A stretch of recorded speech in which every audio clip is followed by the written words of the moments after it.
Hello, and thank you for listening to this recorded discussion of safe and effective brewery cleaning and sanitizing. Adam Pearson, founder and CEO of Merrimack Ales in Lowell, Massachusetts, explained his experiences with cleaning and sanitizing to the advanced brewing class at the University of New Hampshire's brewing program. In this video, he presents information about a case study funded by the Toxic Use Reduction Institute at the University of Massachusetts in Lowell. Adam also discussed some of the safety and health risks associated with cleaning and sanitizing breweries. The discussion really is around our sustainability work that we've been doing with UMass Lowell and their toxic use reduction office. Turns out one of my neighbors just up the road from me at home helps run the Toury office at UML. And because of neighborhood barbecues and what have you, she knew I was opening the brewery. And very, very early on, before I think they'd even hooked any of the tanks together, she came over and visited and explained what the toxic use reduction idea was all about, and said that with the number of small breweries growing in Massachusetts, that we had sort of hit their list of concern because it was an industry they had not yet been introduced to. So I said, yeah, sure, I'm new at this. Come on in and I'll show you whatever I can figure out. And what we did is we set about to address their concern around sustainability and the reduction of toxic chemicals, basically making sure that whatever goes down the drain is all right to be received into the treatment plant and further downstream. For me, my background in engineering, which I'll show you in just a second, um, put another issue forefront for me, and that was employee safety. Breweries are hostile environments. There are toxic chemicals, there are harsh chemicals, and most of it is used at a temperature range that'll melt the skin off you quick, whether you're watching or not. So it ended up being a really good pairing. And I'll take you through just a couple slides. I don't want to bore anybody. What I'd really rather do is just have some dialogue, field your questions, and help you get a feel for what it's like. Um, so I'll share some slides and keep talking and on the way through. All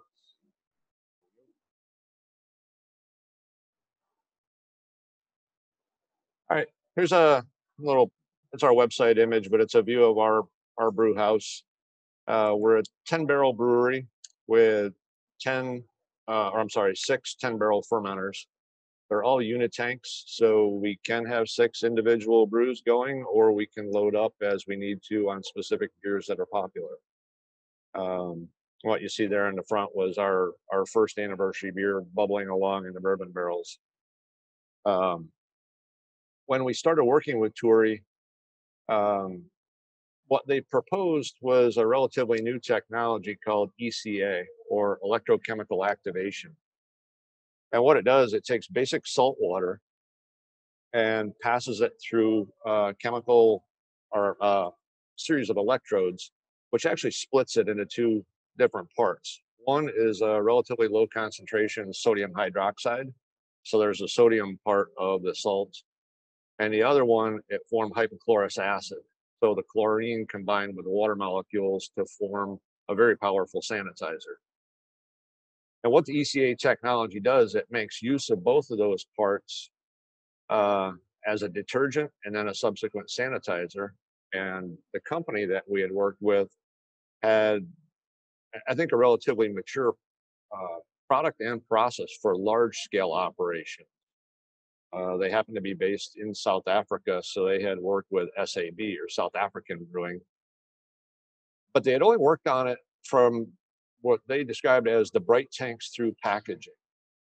And if you've ever seen how a brewery operates, everything's pretty clean by that point. So the challenge that they faced was, could they take their technology and make it work on the front end of our process, specifically mash tun, the brew kettle, and then the fermenters prior to bright tank. So if we go and take a quick peek there, um, here's a couple shots of a fermenter that we had emptied, and you can see the ring of dried krausen. Basically, it's yeast, it's proteins, or probably a little bit of hop matter from dry hopping. and it can pose a challenge to get cleaned off of there. The work that we set about to do brought forth their technology. It brought in a couple people from the Toury office, different chemical engineers and biologists. And then for me, it brought in my background, which I'll pop up on the previous slide. I'm an engineer by background, and projects or challenges like this are kind of what gets me jazzed up. Specifically, I'm a ceramic engineer. Came out of school. My first job was working on parts for jet engines. And then I proceeded to spend quite a long time in both aerospace and airlines doing that, sort of keeping the hot side of the engine hot, the cold side cold, and a number of other applications for like landing gear and things like that. Along the way, I got into sort of a career bend. I got into lean manufacturing and problem solving or improvement of Six Sigma. Actually left my day job as an engineer and took that on full time. At the time, I worked for Delta Airlines, and we applied lean to streamline the repair and overhaul side of Delta. If you've ever flown in or out of Atlanta, there's the great big long building that says Fly Delta Jets. That's the building that we worked on. So everything from full aircraft all the way down to tiny little engine parts. Taking all of that, you've got cleaning shops, big tanks, not unlike fermenters, not unlike the cleaning processes in a brewery. So as I brought that forward through home brewing, okay, now I'm working on a little 5-gallon batch on my stove in the kitchen. I started to think, all right, I could see how this would work at scale, and it's going to be a lot more interesting than what I'm doing for a living right now. So I jumped in and knew pretty much right up front that I didn't want to get injured. I didn't want my employees to get injured.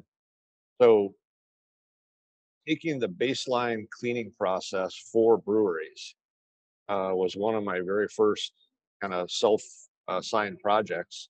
And I thought there's got to be a better way to do this. At this point where you guys all are, can anybody tell me what the baseline process for cleaning in a brewery is? Like, what do you use and how do you do it? Yeah, go ahead. You just got on mute. Shout it out. Don't be shy. If no one speaks up, I'm going to pick on somebody. Who's JMC? It's a good one. I guess what do you mean bottom, like the sanitation that's used or the cleaner or like just the overall process? Yeah, let's say you're going to do a CIP on a fermenter. What are the chemicals that are used? I don't know what the exact chemicals is that was used. 3 people took the production course in this class, and it got cut short last spring. Oh, okay. But there's got to be one person on the Zoom I'm thinking of in particular who could at least talk about some of the chemicals. Aiden? Is there a caustic wash? I just know it's caustic. That's just what we call it. Okay. Yeah, you're right. And actually, that highlights another one of my, I'll call it a training issue that I had. Thought, okay, I'm learning this on a commercial scale. I know it from my engineering days. And I want anybody who's working with me to know what they're doing, know what they're using, and to be very safe. So you're right. Lots of people know it as caustic. Can I ask, does anyone remember what we use, though, in the brewery for our caustic? Our caustic? So it's 3 letters. Someone's got to remember it. PBW. Yep. Do you guys use PBW? We do, because we just have a 1-barrel system, and Okay. we don't have anywhere safe to store chemicals. I don't love PBW, but from a safety perspective, when I have lots of cooks in the kitchen, I like it. Yep. Yeah, we took that baseline. So typically, well, if you look on the slide that I've got up, you can see our mash tun where we're shoveling out the grain. You take any one of the tanks, first thing you're going to do is hose it down, depending on how large your brewery is. For ours, you stick your head in there with a hose and you squirt it around and get all the gross debris out, the big chunks. Then you're going to set up a spray ball and probably run a hot rinse. And for most of your operations, your hot is going to run probably 140 to 180 degrees Fahrenheit, depending on your situation and where you are. That's plenty hot enough to hurt you in a heartbeat. Caustic, chemically, is sodium hydroxide. Another common name for that is lye, used to make soap and a few other things. On the acid-base scale, it is way over on the base, and it is, as the name implies, caustic. It'll burn your skin, and that's really how it works as a detergent. It chemically attacks everything on the surface that's organic. And typical SOPs or standard operating processes that I dug into and found recommended that you're using this at a relatively solid concentration at between 160 and 180 degrees Fahrenheit. Now, some of that stuff's shooting out of like 1.5 inch, 2 inch diameter hose. So it's got a lot of force behind it, which really means this is dangerous. On this slide, the center photo is a caustic burn that a young man sustained because hot caustic splashed out of a kettle down his leg into his boot. And the photo that you see there, according to him, is 3 months after the accident happened. So it looks a whole lot better than it used to at that point. And that's really what I wanted to get rid of. And by the way, if you work in a brewery, for heaven's sakes, don't tuck your pants in your boots, because your boots now become cups that can hold lots of hot liquid. And a quick aside, my experience with that specific example was, as a wee little engineering student, I went off and did my my co-op or my internship. And it was at a place called Elger Plumbing Ware in Ohio. Elger makes sinks and tubs and all sorts of things. And at the facility where I was, we had an iron foundry at one end of the building, glass furnaces in the middle, and then lines of furnaces to heat, put porcelain enamel on tubs and sinks at the far end of the building. And for a while in the middle where we had our chemical lab, we had one of the workers who was on what they call light duty, which means he had been injured and he was coming back to work, but he couldn't really do anything significant on the physical side. So one day during lunch, I asked him, I'm like, really appreciate you helping out, but what brought you here? And he says, hold on to your seat a second. And he leaned over, he pulled up his pant leg. And this was back when Timberland boots were all the rage and nobody laced them up. He showed me his foot. And what had happened was, as he was in the foundry, he walked past one of the molds where they were pouring a tub, and the mold cracked and a sprue of molten iron shot out and filled his open boot. And he showed me what was left of his foot. So that's what's been in my head for about 30 years, thinking, oh heavens, I never want that to happen. So I get myself into an industry where, guess what, it happens pretty frequently. So that's what we were trying to get away from. So your cleaning process, this is the chemical you use. This is caustic. After that, what happens at a much smaller scale or a metallurgical scale, since the tank that you're using is made out of some type of stainless steel, as that chemical at that temperature does its job, it also kind of tears atoms off of the surface of the steel, and it basically activates bonding sites. And you think, okay, great, what do I care about that?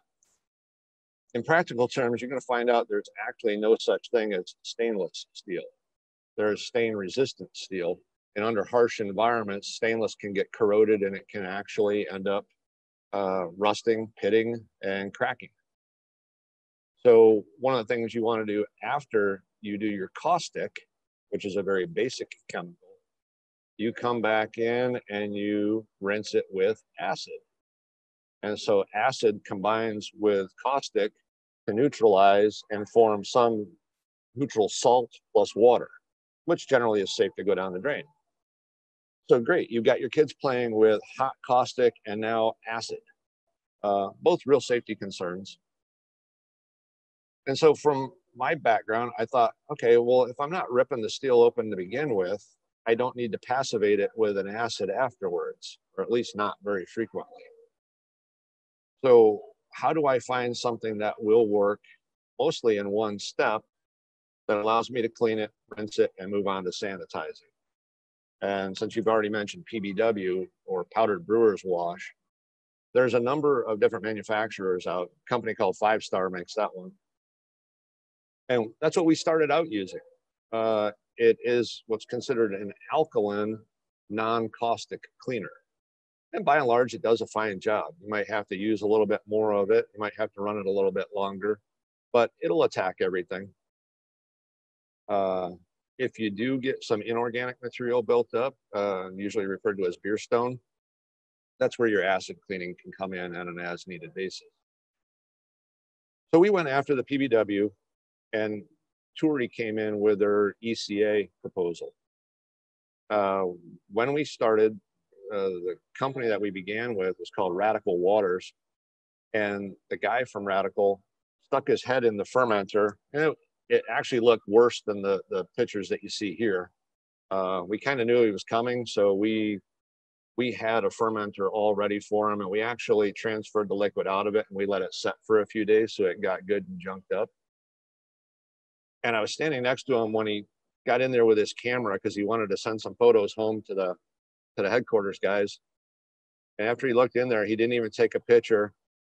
And I don't think I was supposed to hear it, but he just went, "Jesus, I should go home now." And we laughed about it. And it set up a designed experiment that we ran, testing his detergent, our detergent, and then combinations thereof. What we found out was that for, I'll say, a dirty fermenter, and also the brew kettle after it gets used on a 2-hour boil, their technology did not have an aggressive enough detergent to tackle it on its own. What we were able to do is come up with a mixture experiment to have what amounted to PBW diluted with his detergent at 120 degrees. Worked great. And at that point, we finished up sort of the experimental work with them and with the Turi office. And then I raised the question. I said, okay, this is great. From an engineering or scientific perspective, we have developed a workable solution on the detergent side. We tested their sanitizer that was produced through the ECA. And the way we gauged it on the shop floor was with a luminometer. We did ATP readings. Are you guys familiar with ATP as a way to measure for sanitizers, that sort of thing? Did we do that in the spring? Some of you guys got to do it in the spring, and then some people didn't because we went remote. I don't know if anyone. Okay. Also, I'm sending you guys all the lecture, well, 3 of you, the lecture in the spring about how we CIP. We did go over this, but 3 people haven't had this at all, so it's good. Okay. So when you sanitize, so let me back up just real quick. So if you think about steps or levels of how clean or ready a surface is, there's cleaning, where you're physically or chemically removing dirt and debris from the surface of a material. Some of that's going to be inorganic, some of it is going to be organic. When you go to that next step, which is sanitizing, it's focused on the organic, actually microorganisms. So yeast cells, bacteria, that sort of thing. And the idea there is, they're present, they're there. What you want to do is reduce them to a sufficient level where it will be safe for you to do what you need to do. And then there is one level beyond that, which is actual sterilization, which is scorched earth, they're all gone. And from a practical standpoint, that doesn't really work in our environment. And to truly sterilize the inside of the kettles and tanks that we all work with would be to say economically out of bounds. So when we looked at how to test for sanitizing, turns out there's a pretty, I would say, industry standard approach that once it gets done, you take a little cotton swab, just like the COVID tests, but rather than shoving it up your nose, you wipe it around on the inside of your tank to pick up some of the surface film that's there. And you put it in the tester, which introduces it into a little chemical solution. And it reads the presence or the absence of a chemical called adenosine triphosphate, ATP. What that is, it's not bacteria, but it's the organic material that bacteria would anchor on. So the theory is, if that stuff's not there, the bacteria's got nothing to land on. Hopefully that makes sense. So it's a bit of a proxy. But what we also did is, after we swabbed the ATP one, we swabbed another one, put it into its container, and then air overnighted it to an analytical lab in New Jersey who did actual plate counts for us. So in real time, we were building a correlated measure between our shop floor ATP readings with actual laboratory plate counts, looking for the amount of bacteria that may have been present. What we found out was the ATP reading gave a really good and reliable indication. So if we got a reading of 0 or 1 or 2 on the ATP meter, we knew from the results in the lab that that meant very little to no bacterial presence at all. I think most of the people I've run into say a reading of 10 on ATP is acceptable. So that's the way we went about it. And their sanitizer worked very well. But it had one other concern: the use of chlorine. So everybody familiar with bleach? Yeah? Okay. I want to know who remembers the off flavor from chlorine. Well, yeah, we'll steer clear of sensory analysis for just a second.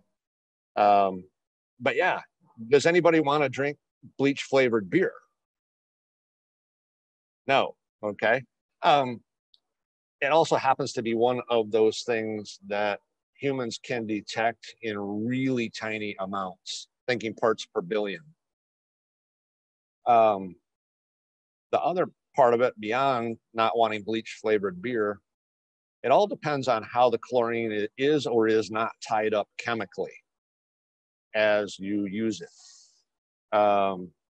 If it's not tied up real well, beyond the bleach beer, what you do, depending on your tanks, they are actually vulnerable or susceptible to chlorine corrosion.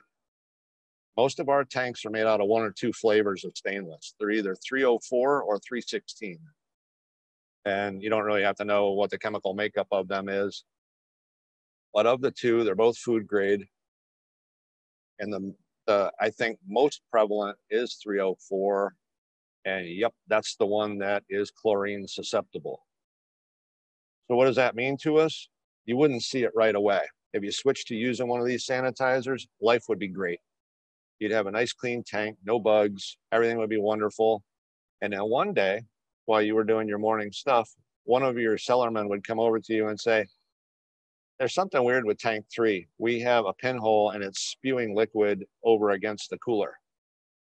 And you'd walk over and you look, and sure enough, you would have a little, like a squirt gun stream of liquid coming out. And what would happen there is the chlorine would have degraded one of the internal welds where the legs hook onto the tank, or the manway is, or one of the sample ports. And it basically would have eaten through that weld enough to create a pinhole.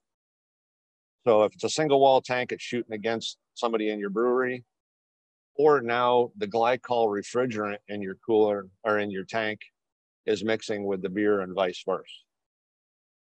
So obviously we don't want that to happen. Plus the tanks aren't cheap. You don't want to have to buy a new one.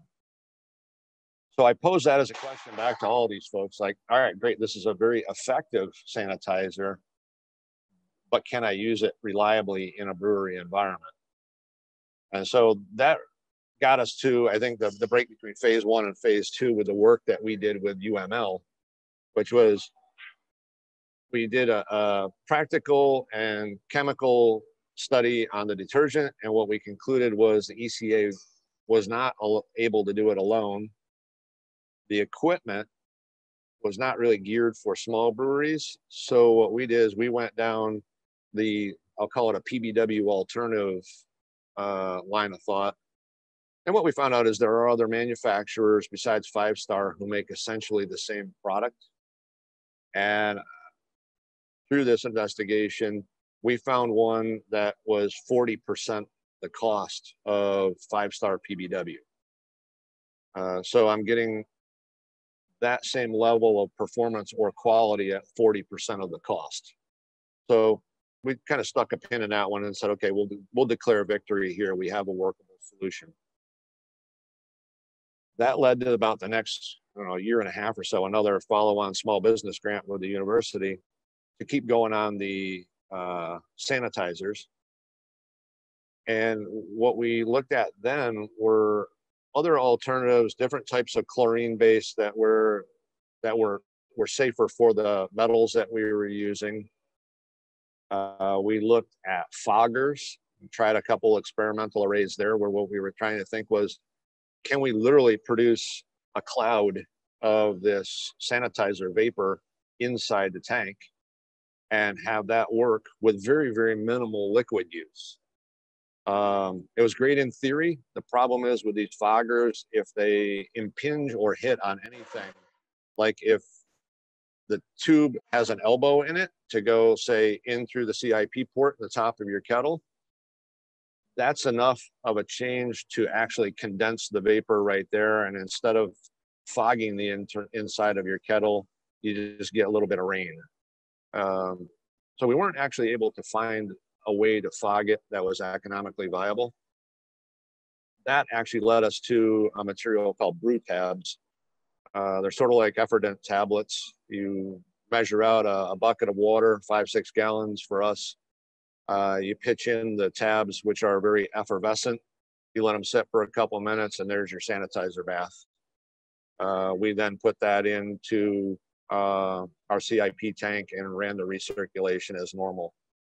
What we were able to do with the university is test the efficacy or how well the material sanitized, and we got equal results. So like 0 or 1 on the ATP meter. And one of the other chemistry professors brought in a monitor that detected the presence of chlorine. And we were able to get it so that it was very, very low. We were not able to detect it in any sensory analysis, and kind of left it there. Since then, we have picked up a different product line that we do. We have a contract manufacturing arrangement here in the brewery where we also produce cold brew coffee for a large customer.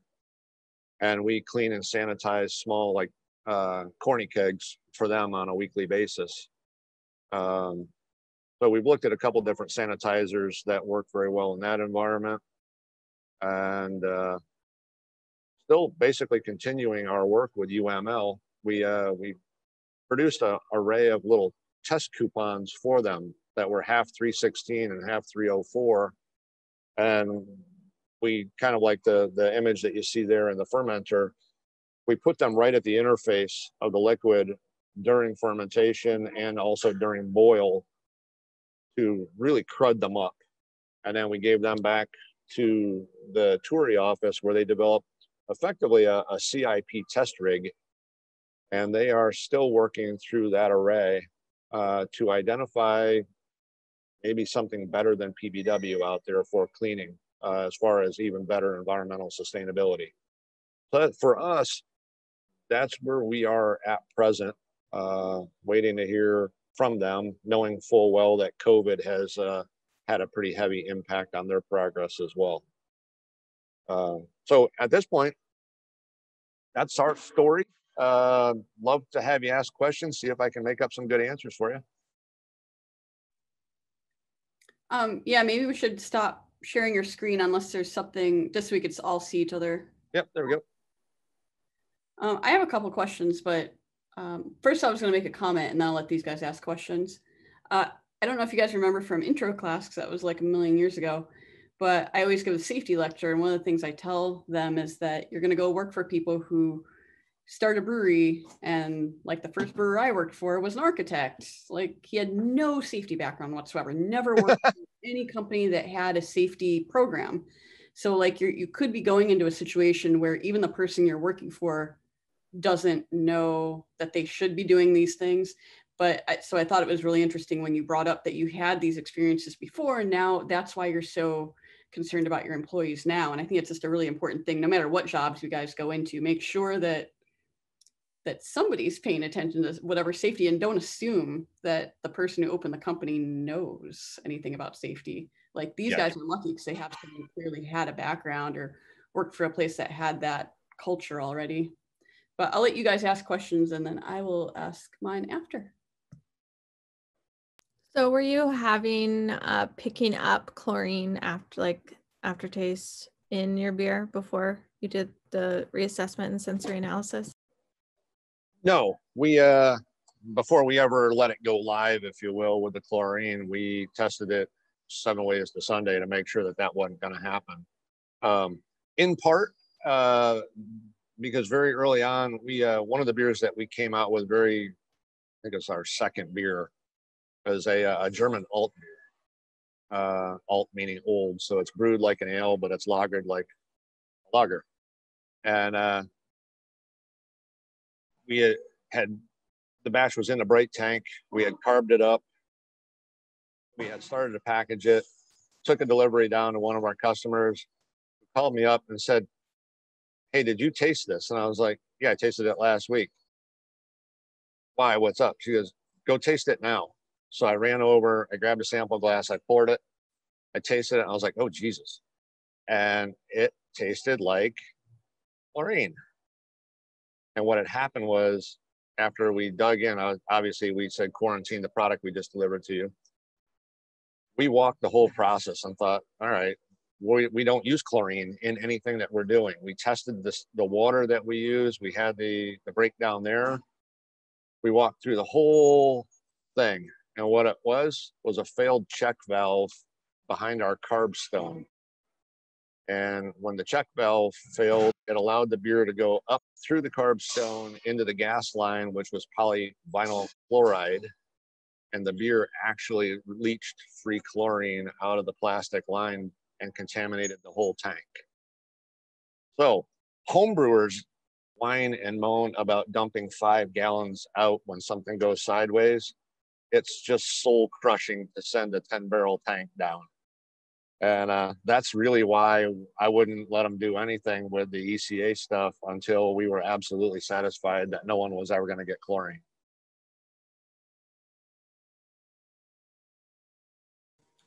Are there any safety precautions you guys have in your brewery that maybe other breweries don't have or take advantage of?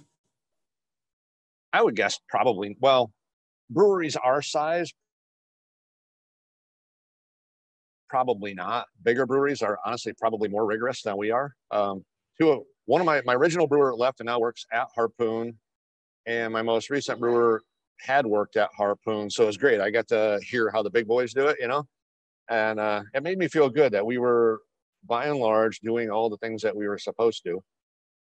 But for me, it's familiarizing people with things like MSDS sheets, material safety data, explaining, okay, this is caustic, it's in the blue bucket over there. But if that's the limit of your knowledge, you don't need to be anywhere near that bucket. So let's take a quick tour and understand what this chemical is, why we use it, how it works, and what can happen to you if you're not careful with it. So I walk everybody through how the process works so they understand what the critical variables or critical factors are. Like this thing at 180 degrees, what can it do to you? And we kind of carry that whole thing through, everything through to operating the forklift and pallet jacks, making sure that everybody has personal protective equipment or PPE. Yelling at my salesman if he crosses the line onto the brew floor with his sneakers on, that sort of stuff. But it's basically just slow down and think twice before you do what you're doing. I was going to ask is it you who writes the SOPs for your brewery, or do you guys use a joint process where, you know, you have a lot of different people contributing to writing those? I try to make it as inclusive as possible. One of the little sayings that we had when I was used to be running around the floor as the lean guy was, you want this to be done with people, not to people. And as an engineer, I can tell you the fastest way to get somebody not to ever read a document is to not include them in the creation of it and then tell them that they're responsible to abide by it. That'll get you in a pickle in a heartbeat. So we just sit down and say, okay, how are we doing it now? And once we all agree that we have one way to do it, not 4 or 5, because I've run into that before. We agree this is the common way. That becomes the SOP at that point. And it's a baseline standard, which is fully open to continuous improvement. So every time someone's got a way to do it better, faster, safer, we talk it over, we revise the SOP, and off you go. I think, honestly, I just think because everybody does have a say in how it's done, and I don't ever enforce something that's coming out of left field on anybody. It's always, look, how do we really do it? And that's just what we want to do from here on out. It's how we train new people too. Thank you. Yep. Do you dump all of your cleaning fluids and everything else down the drain? Or what do you do with all of your brewery waste stuff? Depends on what it is. Some of it does go straight down. After working with Tory, we're assured of what we're sending down is good. I'll knock on wood and say that because we happen to be in Lowell with a very particular water treatment facility that is actually starved for BOD. They're starved for organic stuff for their anaerobic digesters. So they kind of laughed and they said, well, in most communities, we would be very aware of the breweries. We would be on them all the time. But in this case, keep sending us, you know, whether it's the trube from a boil, whatever it happens to be, send us your hops, that's fine. When it gets to be a problem, we will let you know. But to be honest with you, I try like crazy not to send much of that down in the first place. So we have a couple of different, what I think of as effluent streams where different materials go. There's a weird metric that I tripped on very early on, and it was number of gallons of water used to produce a finished gallon of beer. And I think what I read early on was costed out at 9 or 10 as sort of a worst case scenario, but best in class 5-6 years ago was like 4 gallons used to 1 gallon produced. And we're not there yet, but that's kind of what I harp on everybody about. I have a little bit different question, but since you're talking about trying to reduce your use of harmful things, what's your protocol for flushing out bright tanks with carbon dioxide? How do you not waste carbon dioxide and still get all the oxygen out? Because I feel like that's a big issue too. And it's like cost, safety, everything else, but most people just overdo it. Yeah, it is. It's one of the areas where candidly, we don't have a slick solution for it, and we do lose CO2. One of my harpoon guys came in, and the flag that went off was we burned through a CO2 dewar like nobody's business. And I was like, oh, geez, where's the leak?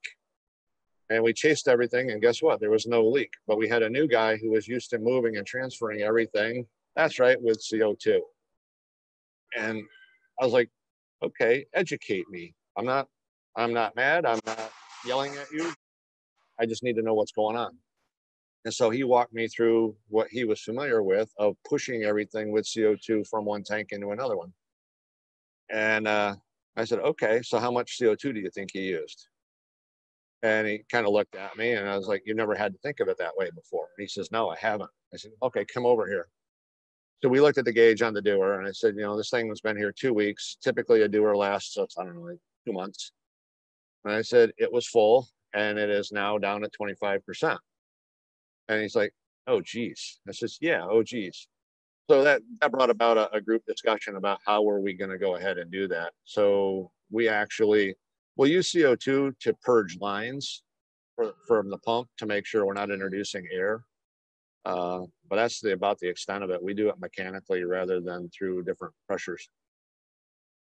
I'd love to be one of the big boys and be able to use my off-gas CO2 to make seltzer, but we haven't figured out how to do it. So You don't pre-purge your tanks with CO2 then? yeah, just a little bit, like 1 or 2 psi, just enough so there's positive pressure and to make sure we're not.